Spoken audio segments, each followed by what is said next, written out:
Varicose veins కి సరైన చికిత్స కోసం సంప్రదించండి ఎవిస్ హాస్పిటల్. నమస్తే రమ్మగారు. నమస్తే జయ. మంచి స్టోరీ చెప్తారా? చందమామ కథ చెప్తాం. పూర్వం ఒక గ్రామంలో ఒక గురువు గారు ఉండేవారట. ఆయనకి బోళ్ళంతమంది శిష్యులు ఉండేవాళ్ళు. ఒకడు చాలా ముఖ్య శిష్యుడుగా, చాలా ఇదిగా గురువుగారి దగ్గర చాలా శ్రద్ధగా చదువుకున్నాడు. మంచి మంత్రశాస్త్రం అవి కూడా చదువుకున్నాడు అబ్బాయి. అయితే ఏమైంది, ఓసారి గురువుగారు ఏదో గ్రామాంతరం వెళ్ళారు. గురువుగారి భార్య అప్పుడు నొప్పులు పడుతుంది. ఆవిడకి సంతానం అప్పటిదాకా సంతానం లేదు గురువుగారికి. మన కుర్రాడు ఈ శిష్యుడు అమ్మగారికి కాపలా ఉన్నాడు. మరి ఎవరినో మంత్రసాన్యులను కేకేసుకొచ్చాడు. అమ్మగారికి ఒంట్లో బాగుండలేదని చుట్టుపక్కల 2-3 ఏళ్ళ వాళ్ళని సహాయానికి పిలిచాడు. సరే, తనేమో వాకిలి గుమ్మం దగ్గర ఉన్నాడు. ఏదైనా అవసరపడితే పలకాలి కదా మనం గబుక్కున, అందుకని అక్కడక్కడే తిరుగుతూ ఉన్నాడు. అయితే ఏమైందట, సరిగ్గా ఈ పిల్లవాడో పిల్లో పుట్టబోతున్నారు. ఒక ఆయన వచ్చాడు లోపలికి, ఈ తలుపు తోసుకొచ్చాడు. ఈ శిష్యుడిని తప్పించుకుని పురిటి గదిలోకి వెళ్ళబోతున్నాడు. తీరా చూస్తే శిష్యుడు ఏదో మంత్రం పునశ్చరణ చేసుకుంటూ తలకాయ ఎత్తి చూడును కదా, అది బ్రహ్మదేవుడు. వచ్చిన ఆయన లోపలికి వెళ్ళాలన్నాడు. లోపలికి వెళ్ళాలి, బ్రహ్మదేవుడు చూడలేదు ఇంకా, ఇతను తెలుసుకోవాలి, కానీ తర్వాత తెలిసిందనమాట. లోపలికి వెళ్ళాలంటే లోపలికి వెళ్ళటం ఏమిటి, పురుడవుతోంది లోపల, అమ్మగారు నొప్పులు పడుతున్నారు, నువ్వు అట్టా వెళ్ళడానికి వెళ్ళేదని నాకు తెలుసు. ఆ పుట్టబోయే బిడ్డకి తలరాత రాయడానికి వెళ్తున్నా, అది భూమి మీద పడేసరికి రాస్తట ఆయన మన పక్కన నుంచుని. రాయటానికి వెళ్తాంటే అప్పుడు ఈ మంత్ర పునశ్చరణ వల్ల అతనికి తెలిసింది ఈయన బ్రహ్మదేవుడు అని. అలాగా ఏం రాత్రి రాయిపోతున్నారండి అన్నాడు. ఏం రాత్రి రాయిపోతాను, ఏదో వాడి మొహం చూస్తే రాస్తాను అనేసరికల్లా కాదు కాదు నాకు చెప్పండి అని అడిగాడు.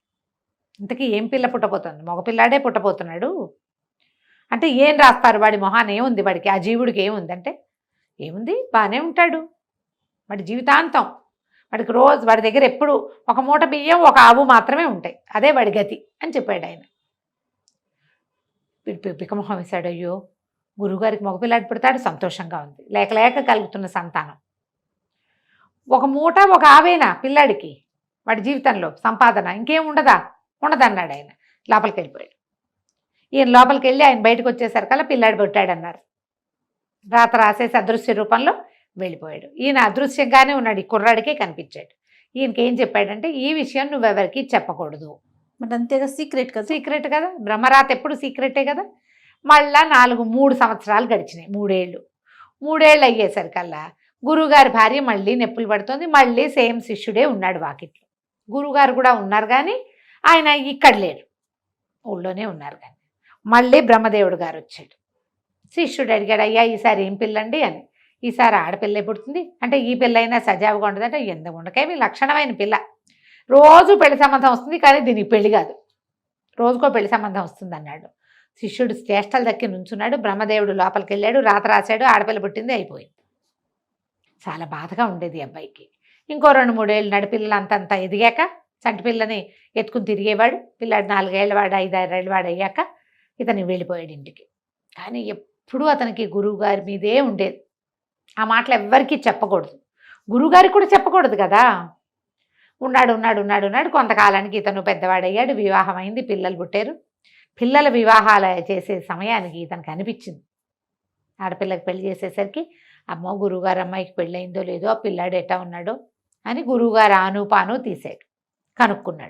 కనుక్కుంటే గురువుగారు పరంపదించారు, అమ్మగారు కూడా వెళ్ళిపోయారు. పిల్లాడికి పెళ్ళయింది, పిల్లకి ఇంకా పెళ్లి కాలేదు, ఉన్నారు అని తెలుసు. తేలేసరికల్లా సరే ఇతను ఏం చేశాడు, సంసారం అంతా మేనల్లుడికి వాళ్ళకి అప్పచెప్పాడు. మేనల్లుడికి కూతుర్నిచ్చి, ఇల్లు వాకిలి చూసుకోరా, నేను మా గురువుగారిని చూసొస్తాను, ఇంత చదువుకున్నాం, ఇంత సంపాదించుకున్నాం, ఇదంతా గురువుగారి వల్లేను, వాళ్ళని చూసొస్తానని బోల్డంత ప్రయాణం చేసి, అప్పట్లో పక్క ఊళ్ళు వెనక ఊళ్ళు కాదు కదా, ప్రయాణం చేసి గురువుగారింటికి చేరాడు. అయితే వాకిట్లో చక్కగా కామధేను వల్లే ఉంది ఒక ఆవు దూడ. లోపలికి వెళ్తే ఇల్లేమో అయ్యవార్ల నట్టిల్లల్లే ఉంది, ఓ బియ్య బస్తా మాత్రం ఉంది వాళ్ళ దగ్గర. అక్కడి నుంచి పిల్ల చక్కగా ఉంది, చూడ చక్కటి పిల్ల, బంగారు బొమ్మల్లే ఉంది. గురువమ్మగారు కూడా బాగుండేది, ఆవిడ పోలికే వచ్చి పిల్ల చిలకల్లే ఉంది. రోజు ఒక పెళ్లి సంబంధం వస్తే ఎప్పటికీ పెళ్ళి అవ్వదు. పిల్లాడికి పెళ్ళయింది, ఆ వదిన గారు ప్రతిరోజు పెళ్లి సంబంధం వస్తుంది, ఈ పిల్లకి పెళ్ళెప్పుడు కుదురుతో, దీని పేడెప్పుడు విరగడవుతుందని వదిన గారు తెగ తిట్టిపోసి రాల్చిపోస్తుంది ఆ పిల్లని, తిట్టిపోసి. వీడికి ఏం సంపాదించినా వీళ్ళకి ఆవు ఉంటుంది, మూట ఉంటుంది, ఇంక ఎంతకంటే రూపాయి రాదు. ఆయన ఏం చెప్పాడో అదే జరుగుతుంది. అదే జరుగుతుంది. అమ్మ బ్రహ్మరాత భలే గట్టిగా రాసావు తాత నువ్వు అని అనుకుని పలకరించాడు. పలకరించి అబ్బాయి గుర్తుపట్టేవిట్రా అంటే నేను ఫలానా నీ చిన్నప్పుడు ఇక్కడ ఉండేవాడిని అంటే నువ్వు తెలియపోవడం ఏమిటి అన్నయ్య రా అని పిల్లాడు ఆసక్తిగా కుర్రాడు ఈయన్ని పిలిచాడు. ఉండు మా ఇంట్లో అని, నీకు పెద్దగా ఏమి పెట్టలేవు, నా బతికిద్దగే ఉందంటే ఏం పర్వాలేదు నాయన, మజ్జిగ ఉంది, అన్నం పచ్చడి వేసుకుని మజ్జిగ అన్నం తిన్నాడు. ఉన్నాక ఏం చేసినా ఇంతకంటే రావటం లేదు నాకు అని చెప్పాడు. బియ్యం దీకుండా ఉంటాయి, బియ్యానికి బాధ లేదు, ఆధారులో ఏదో దొరుకుతుంది, కూరనారో దొరుకుతుంది అంతే. బియ్యం మూట అంటే అన్నానికి లోటు లేదు వాళ్ళ దగ్గర. అక్కడి నుంచి తను ఏమన్నాడు, పాప ఒక మంచి ఆలోచన చెప్తారా, నేను చెప్పినట్టు చేస్తావా అన్నాడు. నువ్వు చెప్పినట్టు చేస్తానన్నయ్య చెప్పమన్నాడు. మరి రేపొద్దున మన దగ్గర ఉన్న బియ్యం అన్నీ సంతర్పణ చేసి ఊళ్ళందరికీ భోజనాలు పెట్టేసి ఇంకేముంది తర్వాత బియ్యమో అన్నాడు, అవే వస్తాయి. ఆవు ఉంది కదా, ఆవును అమ్మేసి ఇంట్లోకి బట్టలు కొనుక్కొచ్చేసి ఈ ఆవుని బియ్యం బస్తాని ఉండనివ్వద్దు. మనకి ఎట్టా వస్తుంది, నీవు చెప్తున్నావు కదా నీకెప్పుడు ఆవు ఉంటుంది బియ్యం ఉంటాయని, ఆవు బియ్యం ఖర్చు పెట్టేస్తే వస్తాయో రావో చూద్దాం, అంతగా రాకపోతే నేను కొని పెడతా. బాగా ఆలోచించుకున్నాడు ఇతను. వద్దన్నాడు, అమ్మో నేను చేయలేను, నా ధైర్యం చాలటలేదే, పెళ్ళాన్ని తిట్టిపోస్తుంది అన్నాడు. ఏం పర్వాలా, నీకు ఇస్తాగా నేను డబ్బులు, చేసి చూద్దాం, ఏం చేస్తారో చూద్దాం అని చెప్పాడు. చెప్పేసరికల్లా సరే బాగానే ఉంది. మర్నాడు 3వ రోజు చుట్టుపక్కల బ్రాహ్మణ్యం అందరికీ చెప్పాడు కుర్రాడు వెళ్ళి, మా ఇంట్లో భోజనాలు పెడతాం, సంతర్పణ చేస్తున్నామని. ఊళ్ళో వాళ్ళు కూడా ఎవరైనా వచ్చి తినేసేయచ్చు. బియ్య బస్తాడు వండేసేసి ఏవో చిత్రాన్నాలు చేశారు, అందరినీ పిలిచారు, పెట్టేశారు, అయిపోయినాయి బియ్యం. అక్కడి నుంచి అన్నయ్య గారి సలహా ప్రకారం ఆవును సంతకు తీసుకెళ్ళి ఆవు దూడ 2 పట్టుకెళ్ళిపోయాడు, సంతలో అమ్మేసేసాడు. అక్కడి నుంచి భార్యకి బట్టలు, ఓ చంటి పిల్లాడు ఉన్నాడు, వాడి బట్టలు, తనకి ఇంట్లో బట్టలు, ఇంట్లోకి కావాల్సిన సామాన్లు అన్నీ తెచ్చేసుకున్నాడు. అయిపోయినాయి. తెల్లవారేసరికి జమీందారు గారు తల్లిపోయి 10 రోజులైంది. ఎవరో వస్తామన్న వాళ్ళు దానాలు పెట్టడానికి ఎవరూ రాలేదు. బాబు మీరు రండి అని తీసుకెళ్ళి ఓ బస్తా బియ్యము, ఒక ఆవు దూడ దానం. సాయంత్రం అయ్యేసరికి ఆవు దూడ బస్తా బియ్యము వచ్చేసాయి ఇంటికి.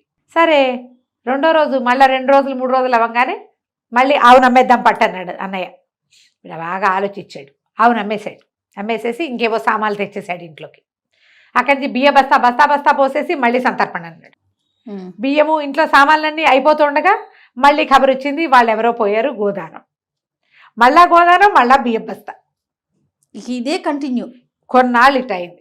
తర్వాత అయినా సరే వీళ్ళు బియ్యం ఖర్చు పెట్టేస్తారు, బియ్యం కూడా అమ్మేసేస్తారు, ఆవుని అమ్మేసేస్తారు, డబ్బులు చేసేసుకుంటున్నారు, ఏవో ఒకటి కొనేస్తారు, బంగారాలు టింగారాలు కొనేస్తారు. బియ్య బస్తా ఉండాలి, ఆవు ఉండాలి, వాడి శాస్త్రం, వాడి మొహాన్ని రాసున్నది ఏమిటి, బియ్య బస్తా ఆవు. బాగుంది. ఇట్లా గడుస్తుండగా ఒకరు ఏమైంది, తర్వాత ఎవరు మరణించలే, ఊళ్ళో ఎక్కడా మరణాలు లేవు. కానీ సడన్గా వీళ్ళ బాకెట్లో ఓ బియ్య బస్తా పెట్టుంది, ఒక ఆవు కట్టేస్తుంది. 4 రోజులు చూసి వీళ్ళు బస్తా వాడేశారు, ఆవును వాడేశారు. మళ్ళీ 5వ రోజున మళ్ళీ ఒక ఆవు వచ్చింది, ఓ బియ్య బస్తా వచ్చింది. ఈ కథ బాగుంది. అక్కడి నుంచి ఈయన ఏం చేశాడు, పెళ్లి కావాల్సిన పిల్లని దగ్గర కూర్చోబెట్టుకుని, అమ్మాయి నా మాట వినమ్మా, ఇంకేం వింటానన్నయ్యా, నాకు పెళ్ళి అవ్వదు, ఇట్లాగే ఉంది నా పరిస్థితి అంటే. అట్లా కాదు, ఈసారి పెళ్లి సంబంధం వస్తుందా, వచ్చిన పెళ్లి సంబంధం వాళ్ళు నాకు కంటే కాసులు పేరు వడ్డాను ఓ పట్టు చీర తెస్తేనే చూస్తాను, కనిపిస్తాను, లేకపోతే నేను కనిపించను, పెళ్లి చూపులు కూర్చొని నేను అనేసరికి, సరే మామూలుగా వచ్చిన వాళ్ళే నన్ను పెళ్లి చేసుకోవట్లేదు, ఇవన్నీ సరుకులు తెమ్మంటే ఎవరు రారేమోనన్నయ్య, అయినా సరే చూద్దామన్నాడు. రేపొద్దునే ఒక పెళ్లి వాళ్ళు వచ్చారు, పెళ్లి వాళ్ళు వచ్చి పిల్లని చూస్తామన్నారు. రోజు పెళ్లి చూపులే ఆ పిల్లకి. అమ్మాయి నేను చచ్చిన పెళ్లి చూపులు కూర్చోను, కంటే కాసుల పేరు వడ్డాణము, మరి ఓ పట్టు చీర తెచ్చిస్తేనే పెళ్లి చూపులు కూర్చుంటుంది. పెళ్లి వాళ్ళు తెల్లబోయారు, ఇది ఎక్కడ గోల్, పెళ్లి చూపులకే వెళ్ళిపోయారు. కానీ సాయంత్రానికి ఒక పెద్ద మనిషి వచ్చాడు. ఆయన ఒక కంటే కాసుల పేరు వడ్డాణం పట్టు చీర తెచ్చి, ఊహించగలమా ఇలా జరుగుతాయని? అస్సలు. కంటే కాసుల పేరు లోపల పెట్టుకుంది వదిన గారు. పిల్ల చక్కగా పట్టు చీర ధరించి ఆ పెద్ద మనిషికి వచ్చి కనిపించింది. రోజు ఆయనే వస్తున్నారు. కంటే కాసుల పేరు వడ్డానో పట్టు చీర పట్టుకురావాలి, పిల్లని చూసి వెళ్ళాలి. వదిన గారు ప్రతిరోజు వచ్చే వస్తువులను చూసుకుని, మరి బంగారం అంతంత అమరుతుంటే ఎవరు కాదంటారు? కొత్త బంగారు వస్తువులు, రోజు వస్తువులు లోపల పెట్టుకుని రోజు తెస్తున్నాడు అతను. 9 రోజులు వచ్చాడు. 10వ రోజు ఈయన, అయ్యా నేను వచ్చిన పని అయిపోయింది, నీ సంసారం బాగుంది, ఆవుని బస్తాని మాత్రం ఉండేవద్దు నువ్వు. ఏ రోజు ఆ రోజు లేదా 2-3 రోజులు సమయం చూసుకుని చేసేసి అదే డబ్బు అయిపోతుంది, మళ్ళీ అవి నీకు వస్తాయి, ఏం పర్వాలా, సరేనా అని చెప్పి అమ్మాయి ఇదే కంటిన్యూ చేయి, నువ్వు పెళ్ళకపోతే అదే పోతుంది, హాయిగా ఉంటావు కనీసం నువ్వు అని చెప్పేసి చెల్లెలకి చెప్పేసి బయలుదేరాడు. ఈయన బయలుదేరింది ఏం టైము, పొద్దున్నే వాళ్ళు ఒక పడవ దాటాలి ఆయన. అది తెల్లవారి 5:30-6 గంటలకల్లా పడవ తీస్తారు. అక్కడికి వెళ్ళాలంటే ఈయన 2 గంటలకు బయలుదేరాలి, బ్రాహ్మీ ముహూర్తంలో బయలుదేరాలి. నేను సంధ్య వార్చుకుని వెళ్తానమ్మా అని కోడలికి తమ్ముడికి వీళ్ళకి చెప్పేసేసి రాత్రి వాకిట్లో పడుకున్నవాడు గావంచా సర్దుకుని తన సంచి సర్దుకుని నడిచి రావటం మొదలెట్టాడు. ఏరు దాటుతున్నాడు, కొంచెం చిన్న ఏరు దాటి అవతల పడవ దగ్గరికి వెళ్ళాలి. తెల్లవారుజాం ఒక ఆయన ఒక ఆవు ఓ సంచి పుచ్చుకుని నడిచి వస్తున్నాడు. ఆయన అక్కడ దాటి ఇక్కడికి రావాలి. వస్తుంటే బాగా పరకాయించి చూశాడు, మంత్రం పునశ్చరణ చేసుకుంటూ. ఈయన చూసేసరికి బ్రహ్మదేవుడే. బాగున్నారా స్వామి అని అడిగాడు. ఏం బాగుంటాను రా నాయన, నన్ను ఇరికిచ్చావు కదా నువ్వు అన్నాడు బ్రహ్మదేవుడు. 10 రోజుల నుంచి బ్రహ్మదేవుడు వస్తున్నాడు రోజు వీళ్ళింటికి. ఆవు బస్తా ఇవ్వాల్సింది, ఈ అబ్బాయికి వడ్డాణం ఇవ్వాలి. రోజు పెళ్లి చూపులు దాని మొహం మీద రాశాడు. మరి పెళ్లి చూపులకి ఇవి ఇస్తే గానీ కూర్చోనంటే అవి ఇచ్చి కూర్చోవాలి ఎవరో ఒకటి. అందుకని ఆయనే వస్తున్నాడు. అనేసరికల్లా ఇతను అన్నాడు, మన శిష్యుడు, మరి ఎందుకండి వాళ్ళ రాత మార్చచ్చు కదా అన్నాడు. రాయటమే కానీ మార్చటం మన వల్ల కాదురా నాయన, నా కర్మకి ఇది వచ్చింది, కొంచెం మాడిఫై చేస్తా, 2 అక్షరాలు సవరించి సరి చేస్తానులే, నువ్వు వెళ్ళిరా అన్నాడు. తెల్లవారి ఇంకో పెళ్లి సంబంధం వచ్చి పిల్లకి పెళ్ళైపోయింది. అబ్బాయికి ఎక్కడి నుంచో ఆస్తి స్వాస్తి కలిసి వచ్చినాయి. ఈ మూట ఆవు నుంచి పైకి వెళ్ళిపోయాడు, 10 ఎకరాల పొలం కూడా వచ్చింది. వాళ్ళు హాయిగా ఉన్నారు. బ్రహ్మదేవుడు తన కర్మానికి వీళ్ళకి పంచాడు. రోజు ఏ చావు రాకపోతే ఆయనే ఆవు బియ్య బస్తా తెచ్చిపెట్టాలి. తెచ్చాడు అట్లా 3 సార్లు. వీళ్ళకేమో 9 రోజుల పాటు 9 వడ్డాణాలు, 9 గంటలు, 9 కాసుల పేర్లు పట్టుకొచ్చి ఇచ్చాడు. అది కంచకి మనం ఇంటికి. బాగుంది రమ్మగారు, తమాషా కథ. మన మొహాన రాసి ఉంటే చచ్చినట్టు మన చేతిలోకి వస్తుంది అది. మనది అయితే ఎవరో ఒక కారణం అవుతారు దానికి, ఎవరో ఒక కారణం. అది మనకి రాతలో లేకపోతే మనం ఎంత ప్రయత్నించినా చివరి దాకా వచ్చైనా విరిగిపోతుంది అది. అంతే. నిజం రమ్మగారు. నమస్తే. నమస్తే జయ.